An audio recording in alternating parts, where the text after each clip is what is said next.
Северо-Осетинскому поисково-спасательному отряду МЧС исполнилось 27 лет со дня образования. Он дважды признавался лучшим среди подобных подразделений МЧС. Первый отряд спасателей в Северной Осетии появился в июле 1992 года со штатом 50 человек. Службу организовывали на базе туристской контрольно-спасательной службы. В первую очередь это альпинисты и скалолазы. Кто сейчас служит в Северо-Осетинском подразделении и чем занимаются спасатели, выясняла моя коллега Габриэла Гаглоева.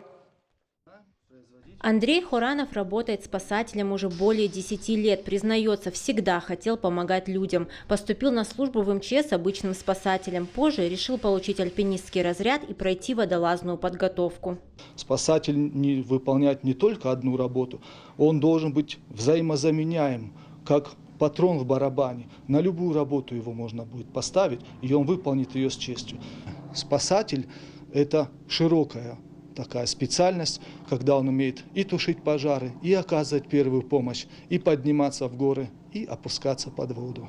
Спасательный отряд в Северной Осетии начал создаваться в начале 90-х. С тех пор его сотрудники ищут пропавших в горах, ликвидируют последствия наводнений и селей, терактов, тушат горно-лесные пожары, ищут утонувших и пострадавших при чрезвычайных ситуациях. Нередко в этом работникам помогают четвероногие спасатели. На их счету множество спасенных жизней. Сейчас в кинологическом отделении отряда 4 собаки.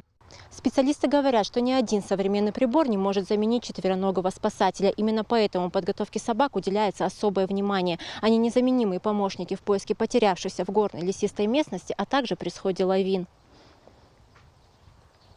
Северо-Осетинский поисково-спасательный отряд по праву считают одним из лучших в России. За время своей работы удостоился немалого количества наград. Дважды был признан лучшим, получил кубок лучшей спасательной службы МЧС России. Сейчас в штате 90 человек. Каждый из них принял участие во многих опасных поисково-спасательных работах.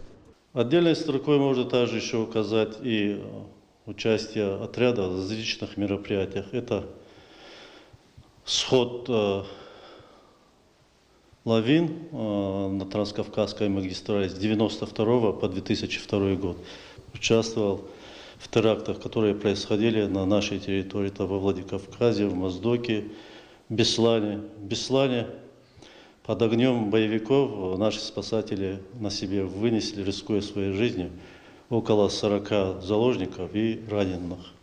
По словам начальника отряда, с начала года они спасли 137 человек. Это 124 поисково-спасательные операции. Сотрудники отряда признаются, по сравнению с прошлым годом работы не стало больше. А это значит, что в республике количество чрезвычайных ситуаций не увеличивается.